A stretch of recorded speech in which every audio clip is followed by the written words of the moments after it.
Hello, today I'm going to show you how to change the front brake pads on a 2013 XF Jaguar.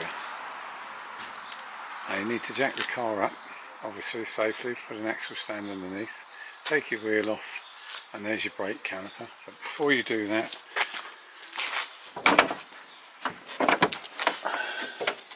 you need to lift the bonnet up, lift this little flap up with a clip on it and loosen off your brake master cylinder cap so that you don't get any back pressure on within the brake fluid system. If you turn your steering wheel so that on the opposite lock so that the caliper is showing furthest out, so it's easier to get at, and then when you do the other side you do the same again. And here you've got a cap here with a dust cap on top of it, and you've also got a cap on the bottom here with a dust cap in it. You take the two dust caps out, just lever them out with a screwdriver, which goes in the back in there. Then you put your socket on and you release those. It'll be tighter than that, I have released that already. Then you can take the pressure off the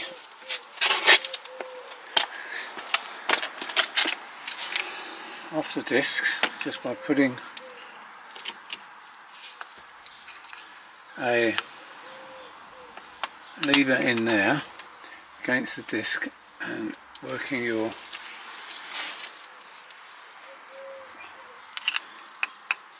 caliper over. Then you can put a screwdriver into the disc, between the disc and the caliper, and lever the caliper over. Okay. Then you need to remove this spring clip. I find the easiest way is just to put a screwdriver through it and just lever it round onto the back of the caliper, and then it will pop off.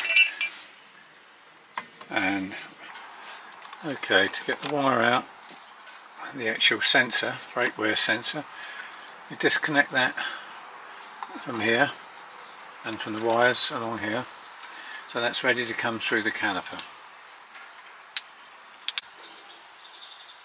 Okay, once your caliper's off and your pads are exposed, these actually clip in on the other side.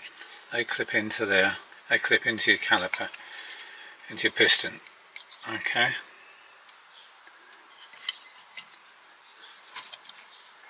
Now, while it's out, you can lever this wear sensor off, so you can use it again, or you can buy a new one if you can't get it off in one piece.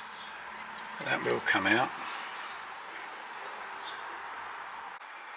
Then basically clean up all around here, just get all the dirt out and the rust, bits and pieces, same in the caliper. Just clean it up a little bit so nothing's going to catch and it's going to move freely. Then you'll be able to put your new pads back in. Actually, these, if you're going to use your original brake wear sensor, then what you want to make sure is when you take the fixture out of your pad, remember that it has a spring clip which is there, spring clip that fits over it. Just make sure you don't leave that in the old pad, because that obviously holds that in place in the new pad. Okay, that's clipped back in place. Now all we've got to do is clip that back into the caliper, into the piston, and then put the caliper back on. The other pad, by the way, fits into the caliper first, so that goes into the actual caliper. Okay, so that's fitted back on with both pads, new pads. Just got your two rear bolts to put back on and the spring clip to put back on here, and then that's the job done. And then after that you can pump the brakes slightly just to take up the pressure, the hydraulic pressure on the brake, Then you can do the other side, which is the same really.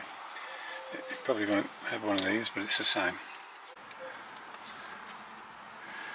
By the way, I think I said this was an actual torque bolt, but it's actually an Allen key.